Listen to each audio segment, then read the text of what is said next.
आज हम लोग इस वीडियो में एक पॉलिटिकल टर्म है सॉवरेनिटी, जिसको सॉवरेन स्टेट सॉवरेनिटी पर हम लोग चर्चा करेंगे,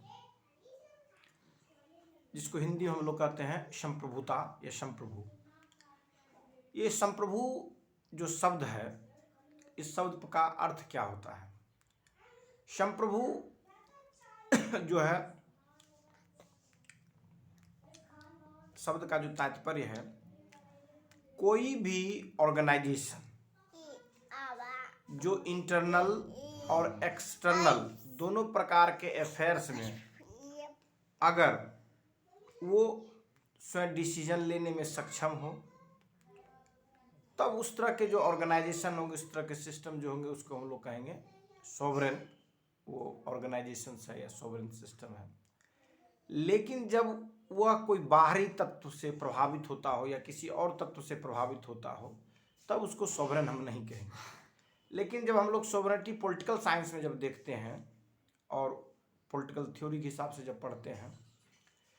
तो कोई इस जो नेशन स्टेट है, नेशन स्टेट का तात्पर्य हो गया कोई कंट्री, कोई देश, कोई पॉलिटिकल एंटिटी। तो वो पॉलिटिकल एंटिटी सॉवरेन तब कहलाती है,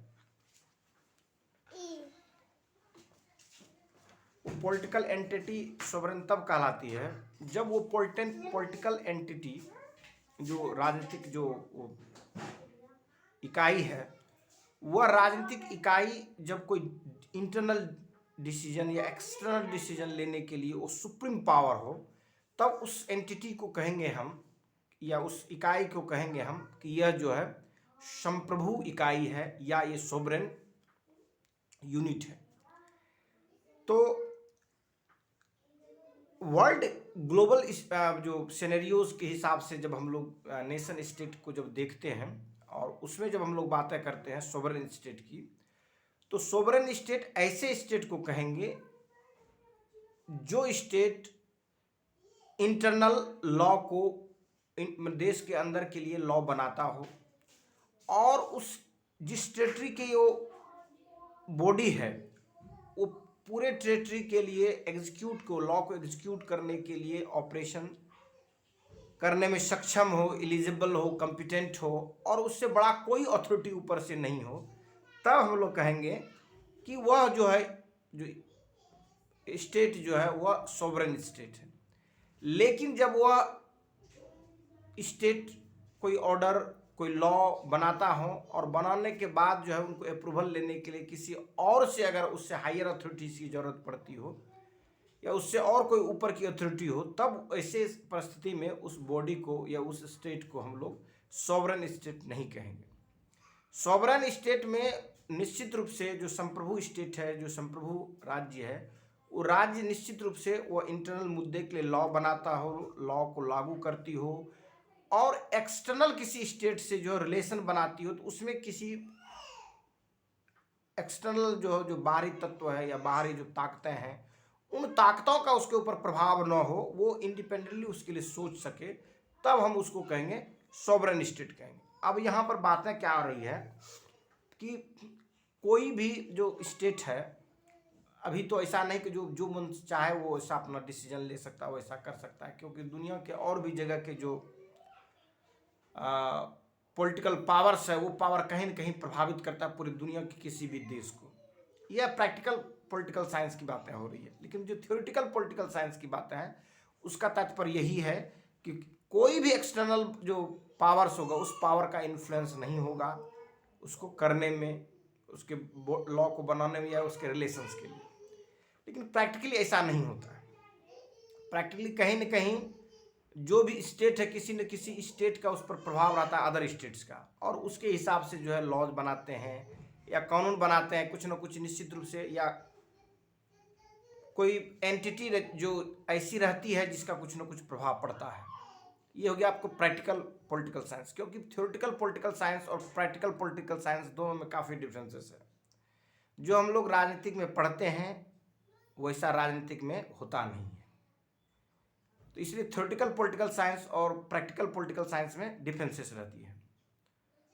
तो जो सोवरेन स्टेट है वो स्वयं के डिसीजन लेता है अपने पॉलिसी को मेकिंग करने के लिए। तो लिखित में जो रिटर्न में दिख रहा है सोवरेन स्टेट है, बट उसके लिए जब आप प्रैक्टिकली देखेंगे तो लगेगा ये कैसे है सोवरेन स्टेट, ही तो उस पर प्रभाव है, जो अब डिसीजन एक्सटर्नल ले रहा है, कहीं ना कहीं अदर स्टेट्स का उस पर इन्फ्लुएंस है, प्रभाव है, या उसको बैक फ्रंट आना पड़ता है उस चीज़ के लेकर के जो एक्सटर्नल प्रभाव के कारण जो है, और या उस तरह के जो है स्टेप नहीं उठा पाता है ताकि जो है वो एक मैंने सेल्फ डिसीजन जो लिया है उस पर स्टैंड बना रहे, इस तरह की चीज़ें नहीं है। जैसे उदाहरण के लिए कि कोई नेशंस जो मजबूत नेशंस के बीच में कोई ऐसा नेशंस है, जब वो कोई कदम इस तरह से उठाता है जिससे कि बड़े नेशन के जो रेस्ट जो हित है, जो इंटरेस्ट है, वो प्रभावित होती है, तो वो अपने प्रभावित हितों के लिए जो छोटे स्टेट है उस पर प्रेशर डालते हैं, उस पर दबाव डालते हैं, कभी कभी उस पर इन्वेजन भी कर देते हैं, आक्रमण भी कर देते हैं। तो ये जो है ये प्रैक्टिकली उसका जो है सोवर्निटी रहा नहीं यहाँ पर, जब इन्वेजन कर दिया, इसका मतलब कहीं ना कहीं और कोई पावर है जिसको प्रभावित करता है। लेकिन जो पॉलिटिकल थ्योरी है उस थ्योरी के हिसाब से नहीं उसे सोवरेन माना जाएगा, क्योंकि वो इंडिपेंडेंट स्टेट है और उनकी जो आइडेंटिटी है ग्लोबल लेवल पर, उसकी एक सेपरेट आइडेंटिटी है, उसकी जो आइडेंटिटी है वो एक सोवरेन स्टेट के रूप में, एक संप्रभु नेशंस के रूप में है। तो वैसे परिस्थिति में हम अगर उसको कह दें कि भाई कि ये जो है सोवरेन स्टेट नहीं है, तो ये लिजिटिमेसी के अगेंस्ट में हो जाएगा। तो इसलिए जो पूरी दुनिया ने जिसको रिकॉग्निशन दिया है यह स्टेट सोवरेन स्टेट है, ये स्टेट नॉन सोवरेन स्टेट है, उसी को हम लोग सोवरेन नॉन सोवरेन के रूप में हम लोग उसको देख सकते हैं। न कि जो प्रैक्टिकली जो चीज़ें हैं उसको देख करके हम लोग कहेंगे। जैसे आप जानते होंगे कि जो बहुत सारे अरब कंट्री ऐसी हैं कि उस वहाँ के जो मिलिट्री बेस है उसके इर्द गिर्द में अमेरिकन मिलिट्री बेस है या नाटो की सेनाएं जो है डिप्लॉयड है। तो कहने का तात्पर्य ये है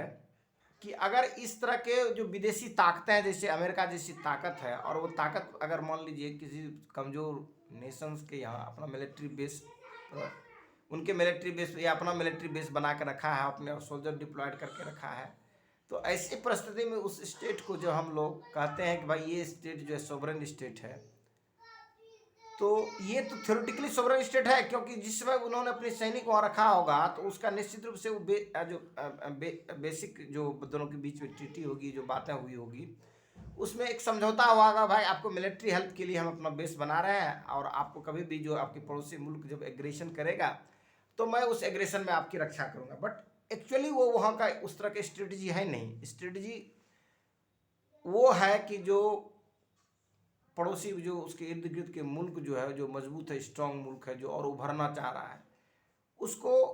बैलेंस्ड करने के लिए या उसके ऊपर हावी होने के लिए, उसकी डोमिनेंसी के लिए, या उस रीजन में, उस एरिया में अपने डोमिनेंसी के लिए अपने फोर्स को छोटे छोटे नेशन या कमज़ोर नेशंस को अपना मित्र बना करके, दोस्त बना करके अपना डिप्लॉयड करता है, और कहता है अपने मित्र को मैं आपके साथ हूँ मित्र, आपको कोई तरह की दिक्कतें नहीं होंगे, किसी तरह कोई परेशानी नहीं होगा, और इसी उद्देश्य से जो है मैं अपना सैनिक आपके यहाँ या मैं अपना मिलिट्री अड्डा, अपना मिलिट्री बेस आपका बना रहा हूँ। लेकिन इस मिलिट्री बेस बनाने से उसकी जो सोवर्निटी है वो कंटिन्यूड नहीं रहती है, निश्चित रूप से उसकी सोवर्निटी में कहीं ना कहीं कमी लाती है। ये हो गया आपको प्रैक्टिकल पॉलिटिकल साइंस का हिस्सा हो गया। और जो थ्योरेटिकल था तो उसमें तो है ही, वो एक इंडिपेंडेंट आइडेंटिटी है वर्ल्ड के लेवल पर उसकी, उसको हम लोग नॉन सोवरेन स्टेट के रूप में बिल्कुल नहीं देख सकते हैं। तो ये चीज़ें जो है दोनों के बीच में डिफरेंसेस है, पॉलिटिकल में और थ्योरेटिकल में। पॉलिटिकल और थ्योरेटिकल मैंने क्या कहते हैं अब साइंस में, जो पॉलिटिकल साइंस में। अब जो है जो सॉवरेनिटी है ये एक वाइटल कंसेप्ट है, जिसमें कहता है कि sovereignty a crucial concept in its political theory and constitutional law refers to the supreme and absolute authority within the territory. जिस टेरिटरी के बारे में हम लोग बातें करते हैं, उस टेरिटरी के अंदर में जो ये मतलब जो पावर है, जो पावर एक्सरसाइज कर रही, सुप्रीम पावर एक्सरसाइज कर रही है, वह जो है सुप्रीम है, वह उस टेरिटरी के लिए ऑलमाइटी है, वह उस टेरिटरी के लिए सबसे बड़ी संस्था है, सबसे बड़ा वो ऑर्गेनाइजेशन है, या उस पॉलिटिकल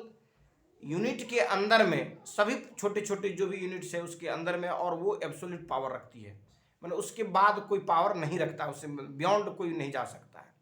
तो ये जो है आपका सॉवरेनिटी का जो कंसेप्ट है, इसके उद्देश्य से हम लोगों ने इसको देखा। तो वर्ल्ड में ऐसी कुछ कुछ नेशंस है जो कि नॉन सोवरेन स्टेट है। जैसे उदाहरण के लिए आपने सुना होगा स्कॉटलैंड, प्यूर्टो रिको, ग्रीनलैंड, ये एग्जाम्पल है वैसे स्टेट का जो स्टेट क्या है, नॉन सोवरेन स्टेट है। नॉन सोवरेन स्टेट इसलिए वो नॉन सोवरेन स्टेट है क्योंकि वह अपने से किसी बड़े पॉलिटिकल जो एंटिटी है उस एंटिटी के अंदर में वो है, और उनकी पॉलिसी जो है उसके जो सीनियर या उसके जो सुपरसीड करने वाले जो यूनिट है उस यूनिट के बियॉन्ड वो नहीं जा सकता। जैसे स्कॉटलैंड जो है यूनाइटेड किंगडम का एक हिस्सा है, पार्ट है, और वो स्कॉटलैंड एक स्टेटहुड की भी दर्जा है। स्कॉटलैंड जो है वह इंडिपेंडेंट नहीं है, सोवरेन नहीं है कि वह कोई भी एक्सटर्नल डिसीजन ले सके यूके के अगेंस्ट में या यूके के अनफेवरेबल में, या यूके की जो पॉलिसीज उसके बियॉन्ड। कहने का तात्पर्य है कि जो स्कॉटलैंड है वह जो है सोवरेन स्टेट नहीं है, बल्कि यूनाइटेड किंगडम जो है वो सोवरेन स्टेट है। वैसे ही जो कनाडा है सोवरेन स्टेट है, लेकिन उसी में जो ग्रीनलैंड है, क्या कर रहा है,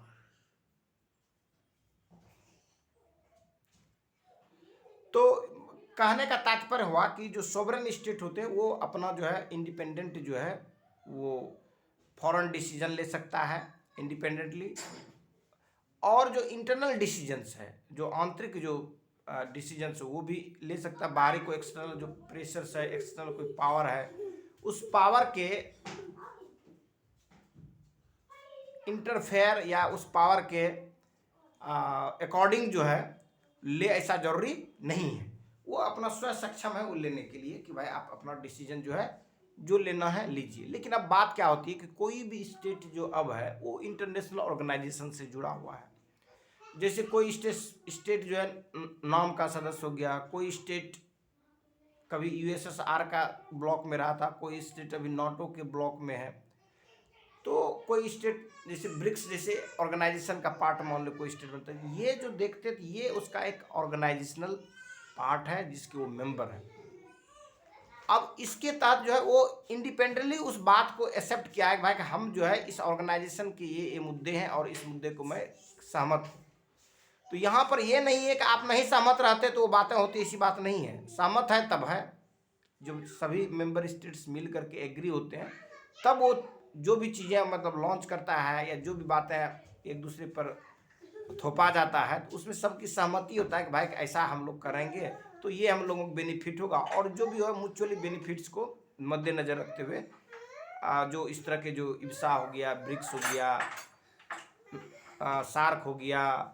क्वाड हो गया, ये सभी जो ऑर्गेनाइजेशन है अपने अपने इंटरेस्ट को देख करके कुछ राष्ट्र के साथ मिल करके ये ऑर्गेनाइजेशन को तय करते हैं। इसका मतलब ये नहीं कि वो राष्ट्र अपनी सॉवरेनिटी को खो रहे हैं। ये हो गया पॉलिटिकल थ्योरी के हिसाब से। लेकिन प्रैक्टिकल जो पॉलिटिकल साइंस होते हैं उसमें हो सकता है डिफर हो, कि सहमति जो है प्रेशराइज करके बनाया भी जाता है, क्योंकि आपकी कभी कभी मजबूरी होती है उसकी सहमति के लिए। जैसे मान लिया जाए चीन का कोई दोस्त बन गया, तो चीन के साथ जो नेशन दोस्त बनेगा, जो फ्रेंड बनेगा, क्योंकि उसकी पॉलिसी इतनी साम्राज्यवादी टाइप की पॉलिसीज है, इकोनॉमिक साम्राज्यवादी की पॉलिसी है, उसकी आर्थिक दोहन की पॉलिसीज है। तो ऐसे दोहन करने वाले जब मित्र आपके बनेंगे तो वो अगर आपको हेल्प कर रहे हैं तो इसका मतलब एक तरह समझिए कि आपको स्लेव बना रहा है, चाहे वो इकोनॉमिक स्लेव बनाए, मोरल स्लेव बनाए, पॉलिटिकल स्लेव बनाए, कहीं ना कहीं उस तरह से जाता है। तो वैसे राष्ट्र के साथ जब आपकी बेहतर रिश्ता होता है तो ये चीज़ें आपके लिए दिक्कत कर सकती है। वैसे ही अमेरिका के साथ बहुत सारे जो नेशंस ने, अगर वो नेशंस वीक रहा है, कमज़ोर रहा है, उसके साथ बेहतर रिलेशन बनाया है, तो वो बेहतर रिलेशन उसकी सॉवरेनिटी को प्रैक्टिकली कहीं ना कहीं डैमेज करती है। इसमें बिल्कुल इनकार नहीं किया जा सकता है। लेकिन मजबूरी है दुनिया की भाई का, अगर ग्लोबल लेवल पर रहना है तो मिलजुल करके रहना है, उसमें भी मतलब मजबूत पार्टनर अगर दोस्त आपका है तो फिर और ज़्यादा बेहतर ढंग से रह सकते हैं। तो इन बातों को मद्देनजर रखते हुए हम लोगों को जो है प्रैक्टिकल और जो है पॉलिटिकल थ्योरी को समझते हुए सॉवरेनिटी को समझेंगे, तो इससे क्या होगा कि जो बड़े कमीशंस के एग्जामिनेशन देने जाएंगे आप, चाहे यूपीएससी हो, बीपीएससी हो, एमपीएससी हो या जिस किसी में हो, तो वहाँ पर जब आपके इंटरव्यूज़ में या आपके मेंस में जब इस तरह के क्रिटिकल क्वेश्चंस एराइज कर दे तो आप स्मार्टली जवाब दे सकते हैं। लेकिन जो थ्योरेटिकल पॉलिटिकल साइंस है उस पर विशेष फोकस देने की जरूरत पड़ती है, क्योंकि प्रैक्टिकल पॉलिटिकल साइंस जो है आप इंटरव्यू में अगर बोलते हैं तो अब चलेगा, लेकिन मेंस में लिखने के लिए प्रैक्टिकल उस तरह से क्वेश्चन भी नहीं बराबर एराइज करता, क्योंकि आपकी जो प्रैक्टिकल समझ की जो है ज़्यादा सोच से जुड़े हुए प्रश्न जो आपके इंटरव्यू में पूछे जाते हैं। मेंस में जो है जनरली जो है थ्योरेटिकल बेस्ड क्वेश्चन ज़्यादा रहता है। उधर जाओ। तो कहने का मेरा तात्पर्य ये हुआ कि जो पॉलिटिकल सॉवरेनिटी है और जो थ्योरेटिकल सॉवरेनिटी है दोनों में डिफरेंसेस है, लेकिन जो बातें लिखनी है मेंस में वो पॉलिटिकल जो थ्योरी के हिसाब से जो सॉवरेनिटी है उस पर ज़्यादा फोकस देना। अब थोड़ी सी बात हम लोग इंडिया में आते हैं। जैसे इंडिया का जो आर्टिकल 1 है उसमें कहता है India shall be union of states. तो यहाँ पर स्टेट को ये न समझ लें कि ये स्टेट सोवरेन स्टेट है, इंडिया सोवरेन है, नो कि जो ये स्टेट से वो सोवरेन है, क्योंकि India shall be union of state, India shall be union of state. यहाँ पर जो इंडिया है वह यूनियन है और जो यूनियन है वो सोवरेन है, स्टेट सोवरेन नहीं। क्योंकि आप शब्द को समझिए, यूनियन और फेडरल दो वर्ड होता है, यूनियन और फेडरल। जैसे अमेरिका जो है वो फेडरल है, कनाडा जो है वो फेडरल है। तो जब फेडरल ऑफ स्टेट्स से बनता है तो वैसे में जो स्टेट जो होती है वह विशेष ऑटोनॉमी को रखता है, लेकिन जब यूनियन में स्टेट होते हैं तब वो स्टेट जो है वो प्रशासनिक है, प्रोविंशियल है, वो प्रांतीय है, वो प्रशासन की दृष्टि से बनाया गया है ताकि जो है आप एडमिनिस्ट्रेशन चला सकें। तो भारत में जो स्टेट है वो अमेरिका की स्टेट की तरह नहीं है, कनाडा की स्टेट की तरह नहीं है।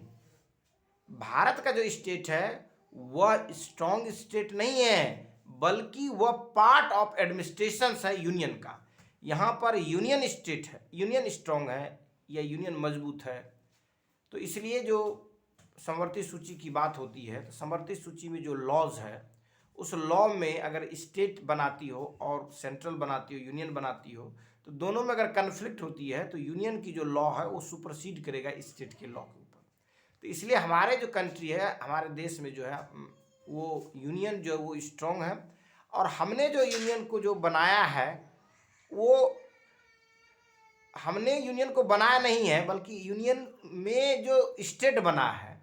इसलिए स्टेट कई बदला है, कई टूटा है, कई फूटा है, कई जुटा है, लेकिन यूनियन भारत यूनियन रहा है। तो जो हमारा यूनियन है इंडिस्ट्रक्टेबल है। अमेरिका का भी यूनियन इंडिस्ट्रक्टेबल है, लेकिन इसके लिए अमेरिका को गृह युद्ध को फेस करना पड़ा था, तब वो इंडिस्ट्रक्टेबल उसका यूनियन हुआ था, क्योंकि वह ट्रीटी होकर के यूनियन बना है। भारत का जो यूनियन बना है वो ट्रीटी से नहीं बना है, बल्कि भारत का जो यूनियन बना है वह जो है इंडिया है। और इंडिया में जो प्रोविंशियल जो सिस्टम्स है, जो स्टेट का सिस्टम्स है, जिसमें कि इंडिया का जो आर्टिकल 1 में दिया India shall be union of states या Bharat shall be union of state, तो भारत जो यूनियन ऑफ स्टेट जो बातें होगी तो वहाँ पर जो है यूनियन ही मेन है, स्टेट जो है वह जो है वो एडमिनिस्ट्रेटिव यूनिट के ख्याल से किया गया है। तो इसलिए भारत के जो यूनियन होंगे वो अन्य देश में जो फेडरल स्ट्रक्चर्स होता है उसका स्ट्रॉन्ग होंगे यहाँ पर। तो यूनियन और फेडरल के डिफरेंसेस भी हम लोगों ने इसमें देख लिया। तो इसी तरह के ढेर सारे, जैसे आप मान लीजिए कि सोवरेन स्टेट के रूप में आपसे एग्जांपल पूछेगा, India is a sovereign state, USA is a sovereign state, UK is a sovereign state. और नॉन सोवरेन स्टेट के रूप में अगर पूछेगा तो आप क्या बताएंगे? जैसे Scotland is a non sovereign state, Greenland is a non sovereign state,